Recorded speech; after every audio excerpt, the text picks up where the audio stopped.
Bonjour à tous, merci pour cette introduction Patrick. Bon, au final, l'après-midi est présenté, mais je vais quand même me présenter. Donc, Antoine Chatronnet, je suis maître de conférence en STAPS, en sciences et techniques des activités physiques et sportives à Angers.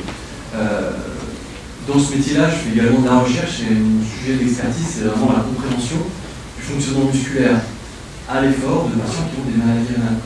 Donc, pas forcément la polykystose, mais les maladies rénales dans leur globalité. Donc vraiment, moi, c'est une question de recherche qui m'anime, la compréhension de ces pathologies au sein d'un effort, qui peut être haute intensité, d'endurance. On a discuté avec Fabrice Suret la dernière fois de ces problématiques-là.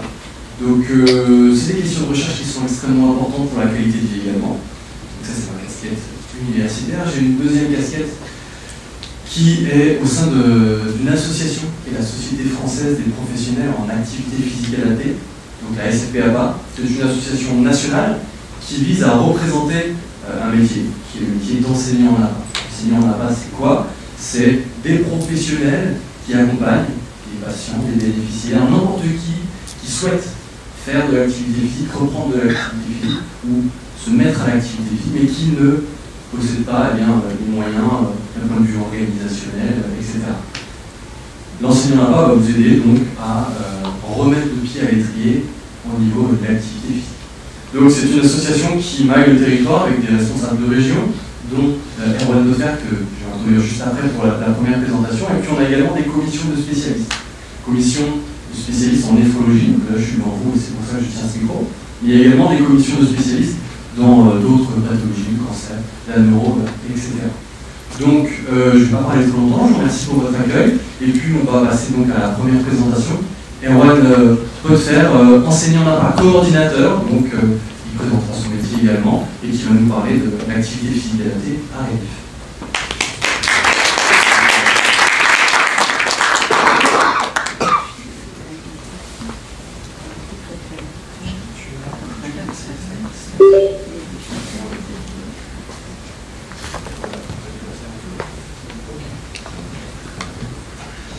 Bonjour à toutes et à tous, merci Antoine pour cette petite introduction. Donc aujourd'hui on se retrouve pour parler des bienfaits de l'activité physique adaptée et en faire également la promotion. Je me présente rapidement, donc je suis Erwan Defer, enseignant en APA coordinateur donc, pour l'association RENIF, qui accompagne des patients en Ile-de-France qui ont justement une maladie rénale chronique au stade de pré-suppléance.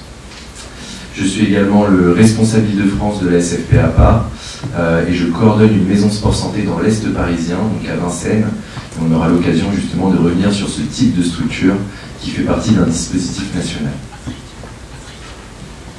Nous allons pouvoir dans un premier temps définir les différents concepts. On parle d'activité physique et non de sport, et on va voir finalement pourquoi il est important d'adopter ce type de sémantique. L'activité physique, c'est défini tout simplement comme tout mouvement corporel produit par la contraction des muscles squelettiques qui vont entraîner une dépense énergétique supérieure à celle de repos. L'activité physique peut s'effectuer dans différents cadres de la vie, différents moments de la journée.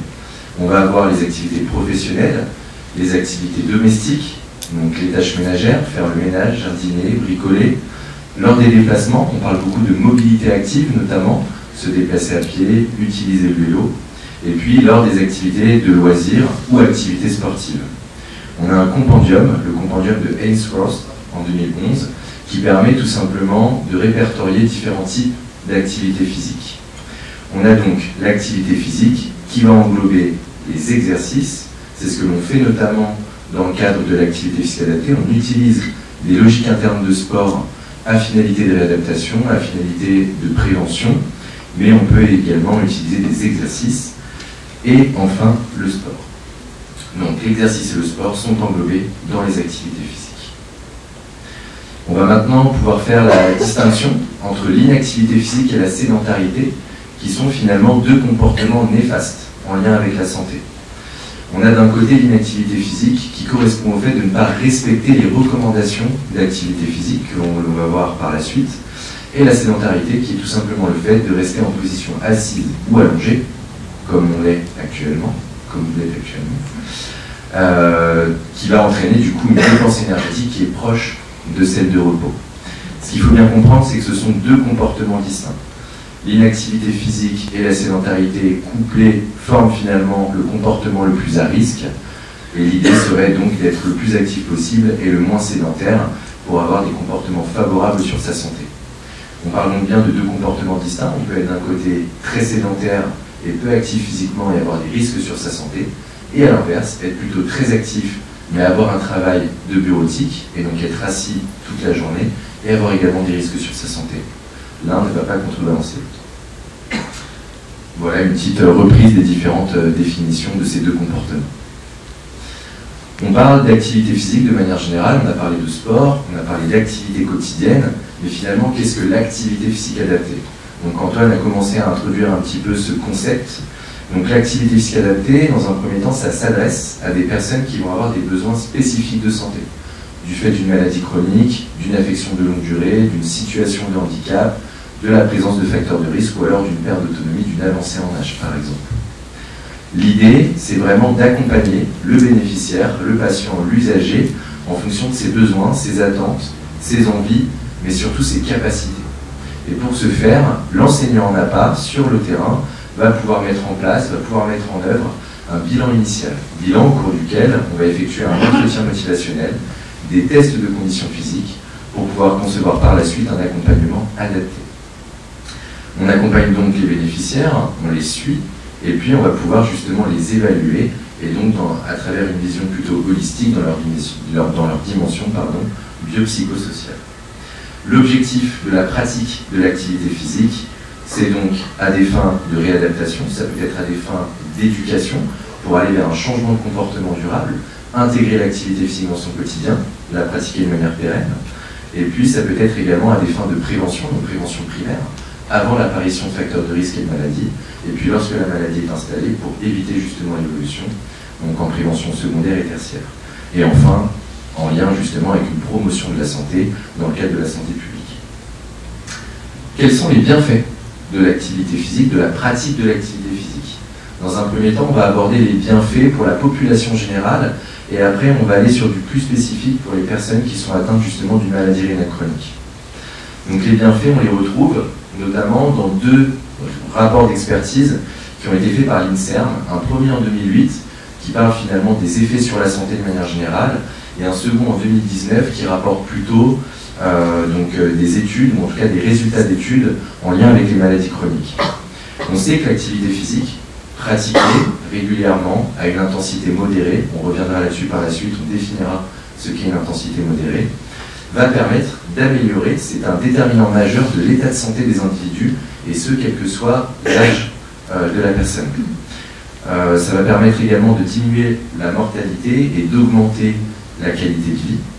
Ça va permettre également de prévenir les principales maladies, les principaux facteurs de risque en lien avec les maladies chroniques.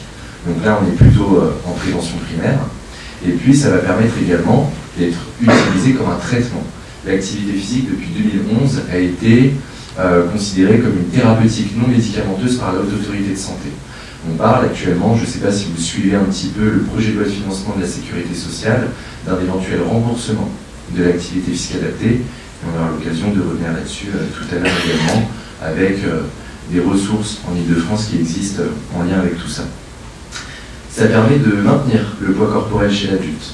L'activité physique, SCOOP, ne permet pas de réduire le poids, d'accord? Il permet, en plus justement d'un accompagnement diététique, de maintenir ce poids, mais surtout d'aller vers une recomposition corporelle.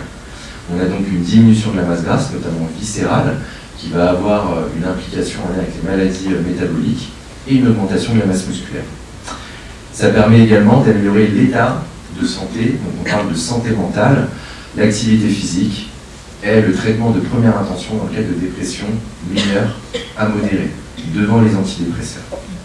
Et puis on a toutes sortes finalement de bénéfices. On a également des bénéfices en lien avec la maladie rénale chronique. Donc on a des bénéfices démontrés et des bénéfices probables. Des bénéfices démontrés en lien avec la condition physique, donc finalement la capacité aérobie, c'est notre endurance, c'est notre capacité à fournir un effort dans la durée, donc en lien avec l'essoufflement. On a également des effets bénéfiques sur la force musculaire, sur la qualité de vie de la dépression, sur la variabilité de la fréquence cardiaque, sur l'épuration des toxines lors des séances d'hémodialyse. Et on sait que c'est bien toléré et sans effet secondaire.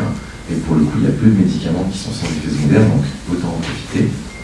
L'activité physique a également des effets probables sur la pression artérielle, aussi bien sur la pression systolique que diastolique, et ce à court terme et à moyen terme. Ça permet de limiter l'inflammation, de limiter ou plutôt de réduire l'insulinorésistance. Ça permet également de ralentir le déclin du DFG, donc qui est un indicateur direct finalement de l'évolution de la maladie rénale chronique. On a des effets bénéfiques chez les sujets âgés, donc hémodialysés et en dialyse péritonéale, des effets bénéfiques donc lors du pédalage de la même façon, donc lors de la dialyse, une réduction de la mortalité et une réduction des morbidités cardiovasculaires.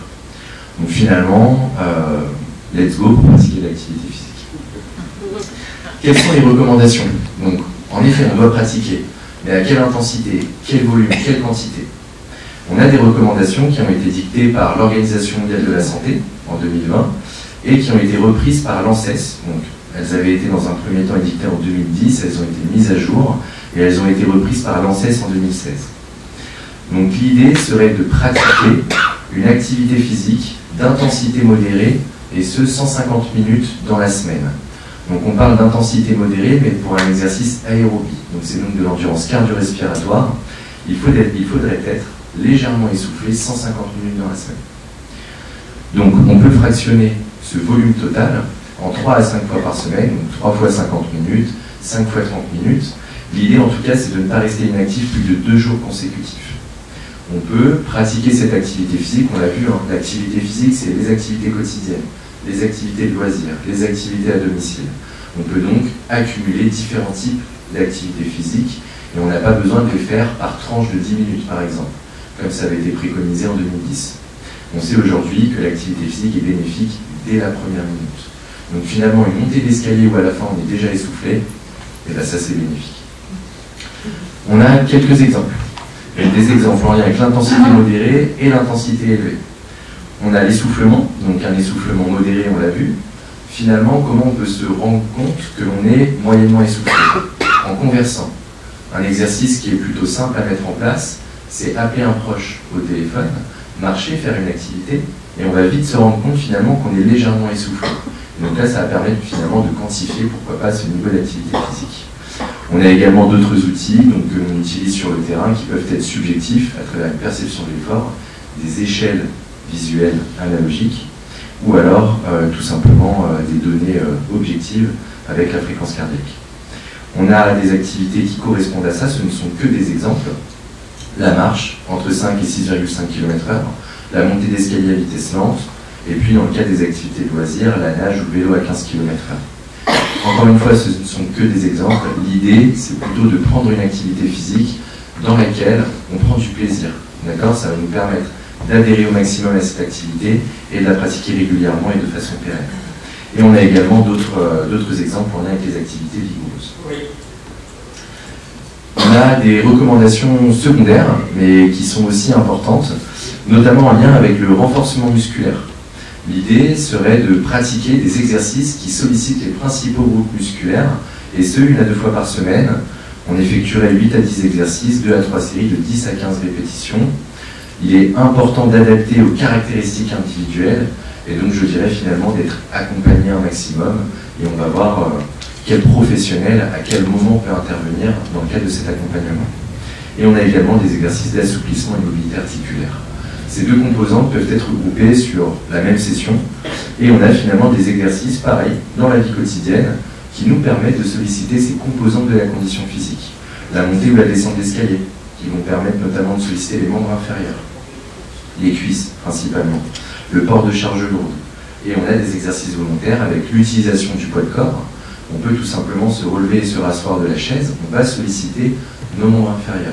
Vous connaissez peut-être les exercices des squats, c'en est un dérivé. On a aussi du matériel, donc bande élastique, et puis le fait d'utiliser des logiques internes de sport, donc le foot, le basket, des sports que vous connaissez, qui peuvent être adaptés justement aux conditions et aux profils et aux capacités de chacun. On a des cas particuliers en lien avec les recommandations, donc ça va être finalement sur avis médical. On va ajuster en fonction des capacités et du risque de chacun, je disais justement la nécessité d'accompagner au maximum. Et on a des recommandations spécifiques. qui sont proposées par les sociétés savantes. Dans le cas de la maladie rénale chronique, on a des recommandations dans le CADIGO en 2012, mais qui reprennent finalement celles de la population générale. En tout cas, l'idée, lorsqu'on veut se remettre à l'activité, pour des personnes inactives et sédentaires, ça va être d'augmenter le niveau d'activité physique progressivement, en commençant par la fréquence, donc le nombre de fois où je vais en pratiquer dans la semaine. Ensuite, on va augmenter la durée des séances, ou la durée de l'effort que l'on va produire. Et enfin, on augmentera l'intensité. D'accord ? C'est ce qui permettra de limiter le risque de blessure, de rester motivé également, en se rendant compte finalement que l'on est capable de faire des choses. Il faut aussi, pour parvenir à l'objectif des recommandations, donc il faut essayer de parvenir à l'objectif des recommandations sans rapprocher. Il ne faut pas voir les recommandations lorsqu'on est très éloigné de la pratique comme un minimum, mais plutôt comme un but à atteindre que l'on essaiera ensuite de dépasser. L'idée, c'est que plus on pratique de l'activité physique, plus on va avoir des bénéfices sur la santé. Les effets sont linéaires. Et enfin, je le disais tout à l'heure, le choix d'une activité physique plaisante pour pouvoir l'intégrer de manière durable dans son mode de vie. Les comportements sédentaires, quelques conseils également. Donc l'idée, ça va être de diminuer le temps total passé en position assise. Mais on peut également fractionner ces temps de sédentarité. Se lever, par exemple, 5 à 10 minutes toutes les heures et demie. Ça, c'est hyper intéressant. Là, on est allé un petit peu plus dans l'excès, donc toutes les 30 minutes, se lever 2 minutes, bouger une jambe, etc. Ce sont des conseils que vous pourrez retrouver justement sur la diapo qui sera partagée, je pense. On parlait du bon professionnel au bon moment. Tout ça, en tout cas l'activité physique adaptée, est encadrée par la loi. On a 2 lois qui permettent justement d'encadrer la prescription notamment. Donc la loi de modernisation de notre système de santé, en 2016, qui a permis aux médecins traitants de prescrire de l'activité physique adaptée aux personnes atteintes d'une affection de longue durée. Et donc, dans cette loi, du coup, plutôt découle de cette loi un décret dans lequel on a les différents professionnels qui sont mentionnés et qui vont pouvoir intervenir en fonction du niveau de limitation fonctionnelle des patients. On a donc les professions paramédicales, les masseurs-kinésithérapeutes, les ergothérapeutes et les psychomotriciens qui vont intervenir plutôt sur les limitations fonctionnelles sévères. Donc là, on parle réellement de rééducation en lien avec un membre lésé, par exemple. Ensuite, on a les enseignants en APA, donc qui, eux, interviendraient plutôt dans le cadre de limitations modérées. Et lorsqu'on regarde finalement le tableau des limitations, ça correspond la plupart du temps à des personnes qui vont avoir une affection longue durée ou une maladie chronique. Donc, a priori, ce serait le professionnel le plus qualifié pour intervenir auprès de cette population. Et ensuite, pour des limitations minimes, voire aucune limitation, on peut faire appel à un éducateur sportif qui sera idéalement formé en sport santé, ou alors un éducateur sportif sans complément de formation. Donc Antoine a commencé à parler tout à l'heure un petit peu du métier d'enseignant en APA. Donc l'enseignant en APA a suivi un cursus universitaire, donc c'est la fac tout simplement avec une licence, donc Bac+3, STAPS, sciences et techniques des activités physiques et sportives, avec une mention activité physique adaptée et santé. Il a la possibilité de poursuivre sur un master, donc moi c'est par exemple ce que j'ai fait, ou un doctorat, comme a pu le faire Antoine. Il connaît les règles et les techniques des activités physiques et sportives, il connaît les bénéfices également biopsychosociaux au regard de la pathologie, il sait évaluer les attentes, les besoins et les capacités de chacun, on l'a vu lors du bilan initial, qui est toujours le prérequis, la première étape lors d'un accompagnement. Il les adapte de manière individuelle, quel que soit le besoin et en fonction du risque médical. C'est là aussi où la prescription va pouvoir nous aider. Il sait les enseigner de manière à ce qu'elles soient pratiquées de façon autonome et il assure la sécurité des personnes qu'il a en charge. Il y a surtout un gros volet éducation, on parle d'enseignement. L'idée, c'est d'accompagner le patient, le bénéficiaire, vers un changement de comportement durable. C'est souvent associé à de l'éducation thérapeutique. Normalement, le patient ou le bénéficiaire va devenir acteur de sa santé et de sa prise en charge en lien avec le sport santé. Formation universitaire qui est un petit peu plus décrite ici, outils et méthodes d'évaluation de la condition physique, donc ça c'est des apprentissages que l'on a. Surtout, notre formation et l'activité physique adaptée de manière générale est basée sur l'evidence-based medicine et evidence-based practice, avec une pédagogie différenciée, une vision holistique. J'ai parlé un petit peu de l'ETP, je passe rapidement là-dessus. Quelques ressources. Où peut-on trouver les enseignants en APA en Île-de-France? Donc, et même en France de manière générale. Dans les maisons sport santé. Les maisons sport santé, ce sont un dispositif qui a été tout simplement initié par le ministère des Sports et de la Santé dans le cadre de la Stratégie nationale sport santé 2019-2024. C'est une structure qui permet d'accueillir, d'informer, d'accompagner et d'orienter les bénéficiaires dans leur projet sport santé. On en trouve environ 500 en France, il y en a plus d'une dizaine par département. Elles ont toutes des modalités d'accompagnement différentes, il faut donc se renseigner directement auprès de la maison sport santé. Ça peut être porté par une ville, c'est le cas de Vincennes, donc la maison sport santé que je coordonne, par une association ou une société. On a également un annuaire des enseignants en APA libéraux. Donc les enseignants en APA libéraux, on peut les retrouver sur le site justement de la SFP-APA. Et donc là, ils vont pouvoir intervenir directement à votre domicile. Et on a enfin les clubs sport santé, donc prescriformes, qui ont en général un label qui est délivré par la région, par l'ARS, par la DRAGES, donc la direction jeunesse et sport, et donc qui va permettre de référencer des clubs où on va avoir des créneaux spécifiques pour des personnes qui ont des maladies chroniques, avec des éducateurs sportifs formés au sport santé. Donc dans la logique, on aurait plutôt la maison sport santé et ensuite l'orientation vers un club sport santé. Je vais maintenant vous présenter le parcours que l'on a mis en place au sein de l'association Rénif.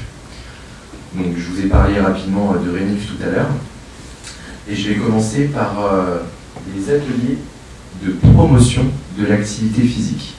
Donc déjà, dans un premier temps, pour pouvoir bénéficier de ce parcours, il faut adhérer à l'association.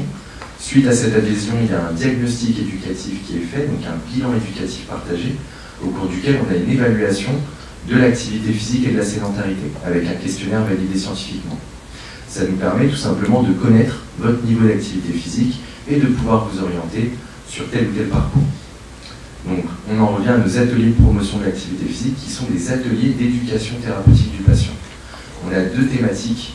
La première, plutôt qui porte sur l'acquisition de connaissances autour de l'activité physique, donc les bienfaits de l'activité physique en lien avec la maladie rénale chronique et l'identification des freins et des leviers à la pratique dans son quotidien.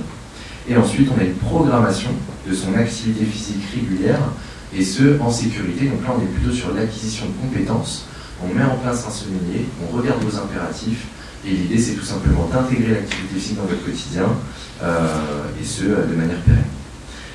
On en vient ensuite à droite de l'écran, avec nos séances d'activité physique en visioconférence, qui sont supervisées par des enseignants en APA. Donc là, on a fait appel à un partenaire, qui est une maison sport santé qui s'appelle APA Géant. Donc l'idée, ça va être, à travers un cycle de 8 séances, qui peut être conduit une fois supplémentaire, donc finalement 2 fois 8 séances, de pratiquer de l'activité physique en collectif et donc en visioconférence, à distance, avec une caméra. On commence par un bilan initial. Au cours de ce bilan, on évalue uniquement la condition physique avec des tests fonctionnels. Ensuite, on a 6 séances. Et enfin, un bilan final. On voit un petit peu l'évolution. Et puis, on décide finalement de reconduire une seconde fois ou alors d'orienter vers un autre parcours. Et enfin, là, c'est un petit peu notre programme phare qui a été mis en place fin 2022. Donc, ce sont tout simplement des séances d'activité physique en présentiel, également supervisées par des enseignants en APA. Donc là, ce sont des enseignants en APA répartis un petit peu partout en Ile-de-France, libéraux, qui peuvent intervenir en individuel ou en collectif, à domicile, en extérieur, donc dans un parc, à proximité du domicile par exemple, ou au sein d'une structure. On s'est appuyé sur l'annuaire de la SFP-APA justement pour sensibiliser et former ces professionnels et donc les faire devenir partenaires finalement de l'association Rénif. Là, on est sur un programme de 3 mois, en lien avec les recommandations pour avoir un changement de comportement durable. 12 semaines. Première semaine, bilan initial, avec un entretien motivationnel et des tests de la condition physique. Ensuite, on aura pendant 10 semaines une séance supervisée, une séance en autonomie, avec des conseils donnés par un enseignant en APA. Et enfin, un bilan final, entretien motivationnel, condition physique, comme lors du bilan initial, avec un volet orientation en plus. Une fois que le programme de 3 mois est fait, on ne vous lâche pas dans la nature. L'idée, c'est de vous réévaluer, de vous appeler pour finalement vous fliquer, entre guillemets, être sûr que vous avez intégré l'activité physique dans votre mode de vie, avec une réévaluation à 6 mois et à 1 an. Je vous présente rapidement le bulletin d'activité physique adaptée que l'on a mis en place, donc qui vient finalement décrire les différents parcours. On a une présentation de l'association, les différents parcours, mais surtout sur la droite, notre formulaire de prescription qui va permettre aux médecins traitants, aux médecins néphrologues de prescrire l'activité physique adaptée. Et donc ça lui permet finalement de lui faciliter le travail. Et on a même ajouté, pour revenir ici sur la gauche de l'écran, qui est finalement le verso du formulaire de prescription, des consignes qui lui permettent finalement de savoir, si jamais il n'a pas été formé ou sensibilisé, aux différents profils à qui s'adresse l'activité physique adaptée. C'est tout bon pour moi, je vous remercie. Les questions sont...